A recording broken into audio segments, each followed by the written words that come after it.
esta semana es mi primer campamento de aguas abiertas rumbo a Gibraltar, que obviamente para mí es un reto gigante, y he sentido que de alguna manera he venido, y cuando dices entregarte al océano, y que no suene como muy rosas, pero siento que es eso mismo lo que he estado viendo esta semana.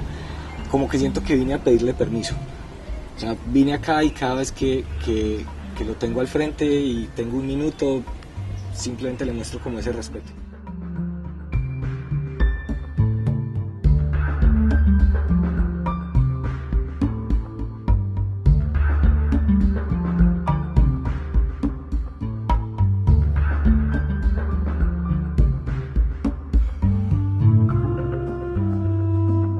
De hecho, yo nadaba en una piscina en Bogotá de 5 metros de profundidad, solo en esa época, y los muchachos de rugby una vez me invitaron a jugar con ellos porque me veían ahí nadando y aguantando la respiración, y me explicaron un poquito cómo es el juego, un domingo, y me metí al partido. Después, al final, el chico que me invitó me dijo: mira, pues para este deporte no servís porque sos muy lento, estás muy despacio, pero Okay, sí. hay un deporte que se llama apnea, y en eso, claro, puedes aguantar la respiración más que todos esos muchachos que llevaban ahí años entrenando. Entonces deberías...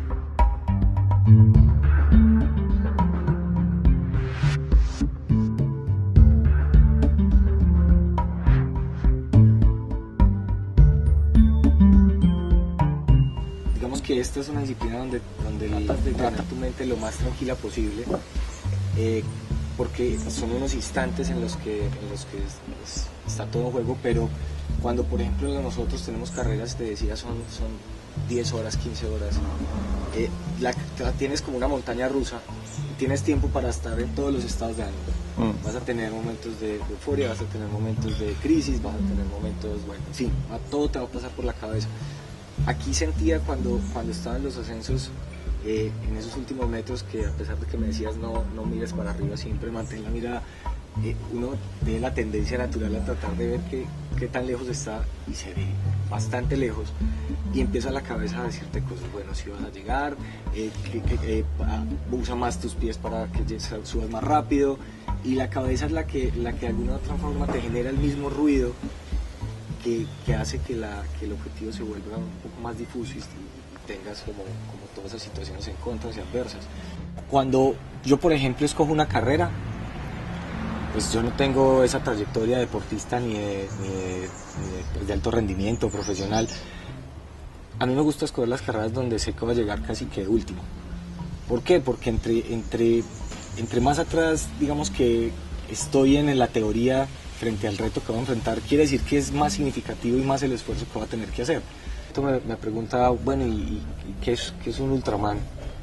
Yo trato de hacer como una referencia geográfica, como para poderle explicar un poco a la gente. Entonces yo les cuento que es arrancar en Monserrate, ¿cierto? Desde Bogotá, cruzar todo Bogotá y entrar al Tolima ese primer día, y llegar hasta pasar por el lado de Girardot, Espinal, y llegar a Chicoral. Ese es el día 1 de un Ultraman. Arrancamos en natación 10 kilómetros y después una etapa de ciclismo de 150. El segundo día entonces es como ir desde ese Chicoral, seguir cruzando el Tolima, seguir por Ibagué, la línea, entrar al Quindío, ¿sí? Porque ya es una etapa de 280 kilómetros en ciclismo, cruzas el Quindío, entras al Valle del Cauca y tomas la ruta hasta llegar a Buga. En Buga te desvías hacia el lago Calima. Ese sería como el día 2 de ciclismo en un Ultraman. Y el tercer día es una doble maratón. que son 84 kilómetros, que sería ir desde ese lago Calima hasta el puerto en Buenaventura, corriendo en atletismo. O sea que ahí yo creo que la gente ya entiende un poco como la distancia y lo que uno enfrenta. El autoconocimiento en la ultradistancia es clave, la medida que tienes que aprender a saber qué ritmo tiene tu cuerpo, tu mente, en cada momento de la carrera y cómo lo manejas. Cuándo aprovechar esa euforia y cuándo controlarla, porque te puede poner en riesgo toda la misión que tienes en ese momento. Entonces me pareció súper, o sea, porque no solo estás jugando, pues digamos que yo no puedo jugar bueno, no voy a llegar a la meta o puedo de pronto perder unas posiciones porque no logré mantener el ritmo, pero allí estábamos jugando también ya como con la vida, o sea, si no logras ascender y haces un, digamos, mal cálculo o un mal pronóstico, pues hay mucho más en juego.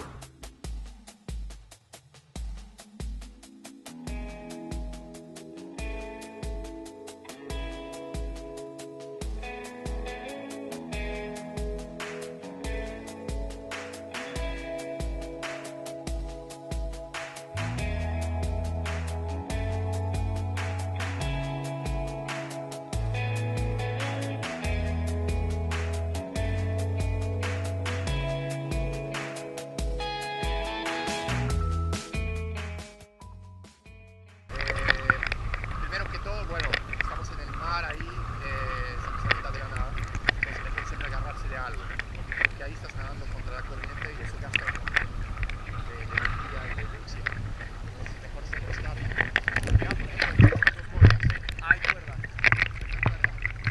me agarro de ella y ahí me dejo quieto, ahí caletear o descansar, eso desgasta un montón.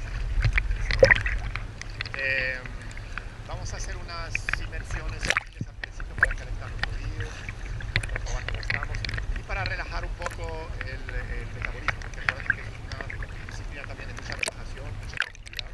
Entonces vamos a olvidar un poco todo lo de la tierra firme y todo lo de aquí que son entrar un poco en el modo apnea.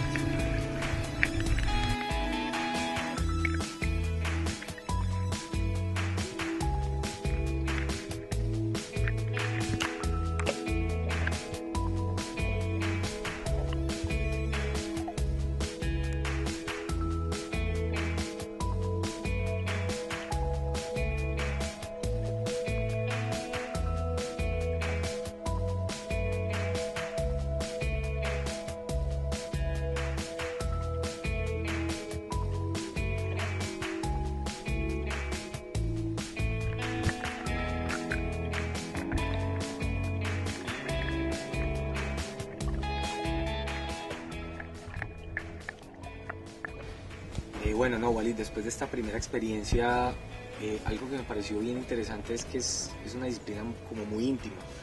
Es muy distinto a lo que yo vengo haciendo, que es ultradistancia, donde tienes horas y decenas de horas de ejercicio, donde estás haciendo tu reto, a pasar a algo que es un instante, pero que es un instante muy intenso y cada vez que, o sea, cada inmersión tiene una cantidad de sensaciones súper profundas y que o sea, eres tú, no estás con nadie. Me pareció súper interesante ese tema, como la intimidad de la disciplina. Sí, es una actividad bastante donde tiene una parte introspectiva muy importante, muy profunda, como vos decís. Es básicamente casi que una meditación profunda, obviamente con la parte física y el esfuerzo físico que conlleva una inmersión de esas. Creo que lo has sentido muy bien hoy. Efectivamente, como lo estabas diciendo también, uno se puede sentir un poco solo ahí abajo. Sí. Es un deporte que parece ser bastante individual, sin embargo, como lo has podido ver también, dependemos de un equipo, de una persona que nos presta seguridad, de básicamente el factor humano, o sea, el factor humano, el personal y el equipo de trabajo humano y el compañero son fundamentales. Sí, eso lo vimos nosotros mucho también. Como dices, parecen disciplinas de pronto individuales, pero al final el equipo es lo que te da esa tranquilidad de que te puedes concentrar en lo tuyo. Si no fuera así, tendrías que tener la cabeza en mil cosas que no te darían como ese foco para poder avanzar. Sí, no, y no se puede, o sea, solo se hace con compañero y con seguridad. Perfecto. Uno de los temas que me causó con mucha intriga es cómo ir aprendiendo, me imagino que será progresivamente a regularse. ¿En qué sentido? Vos arrancas, o sea, uno arranca la inmersión y uno está, digamos que con la euforia de, bueno, voy bajando, sientes que tienes toda la capacidad tranquilamente de ir bajando, pero no puedes perder de vista que después toca subir. Ahorita se me hacía, pues, como pensando un poco en el tema muy parecido al tipo de carreras de distancia donde tienes que conocerte mucho para poder empezar a entender el ritmo que debes darle a cada instante digamos que de ese reto, de ese momento. Porque si de pronto te emocionas mucho al comienzo y arrancas a un ritmo que después no vas a poder sostener, es donde entran las crisis, donde después se pone en riesgo todo. Aquí me pasó lo mismo, iba contento, muy animado bajando, pero claro, cuando uno empieza ya el ascenso y a pesar de que me dijiste 100 veces no mires para arriba, sino la mirada en la cuerda, miraba hacia arriba a veces y sentía que estaba muy lejos y empieza, digamos, que la cabeza a jugar. Otro tema, Walid, que me pareció bien interesante fue algo que empecé a hacer ahorita, como cuando salí ya un paralelo con lo que yo hago, y es cómo aprender a regularse, que me imagino que será de manera muy progresiva, porque cuando arrancas la inmersión obviamente estás con la euforia, con la motivación de, bueno, voy bajando, voy bien, te sientes fuerte, sientes que tienes con qué seguir hacia abajo, pero nunca puedes olvidar que después hay que volver a salir a la superficie, y el mismo camino que llevaste hacia abajo, pues vas a tener que revertirlo en el ascenso. Y eso nos pasa mucho a nosotros porque el autoconocimiento en la ultradistancia es clave, en la medida que tienes que aprender a saber qué ritmo tiene tu cuerpo, tu mente, en cada momento de la carrera y cómo lo manejas.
Yo creo que hay mucha similitud ahí, es muy parecido a lo que estabas diciendo, porque el ritmo que uno lleva durante el ascenso y el descenso, hay un sinfín de cosas que hay que tener en cuenta, como te diste cuenta, que la técnica, que la entrada, que la postura del cuerpo, que la compensación, que hay varias técnicas de compensación, después se complican bastante más las cosas más abajo.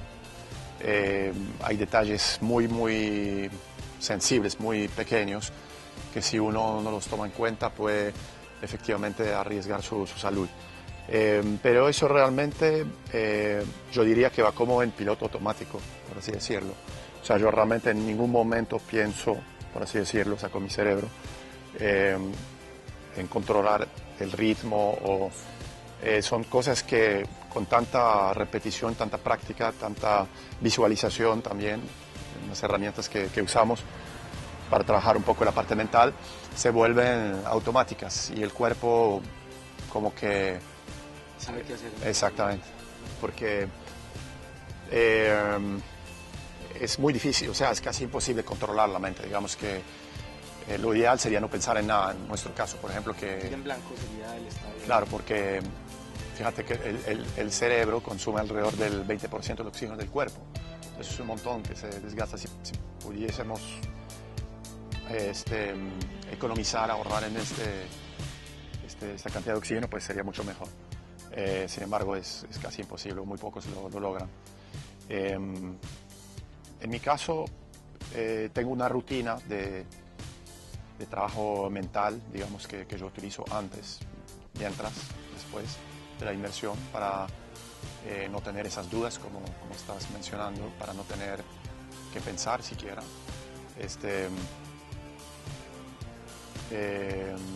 Es un poco difícil describirlo, pero los minutos previos a la inmersión, trato de estar en mi zona, un espacio muy íntimo mío, en donde trato de sentirme digamos, en paz, por así decirlo, en equilibrio con los elementos que me rodean, con el mar, con el agua, con el océano, básicamente, porque uno casi que, sin querer sonar demasiado místico, pero entrega su cuerpo al océano. Sí. Y entonces tengo que estar en paz con él. Okay. Tengo que estar totalmente soltar, básicamente todos los miedos, todas los factores de estrés, todas las cosas que me impiden hacer este performance. Entonces, eso se logra también con la práctica, ¿no? Pero es como, para resumir, es eso, es como esa facultad de poder estar en paz y en equilibrio con mi ambiente.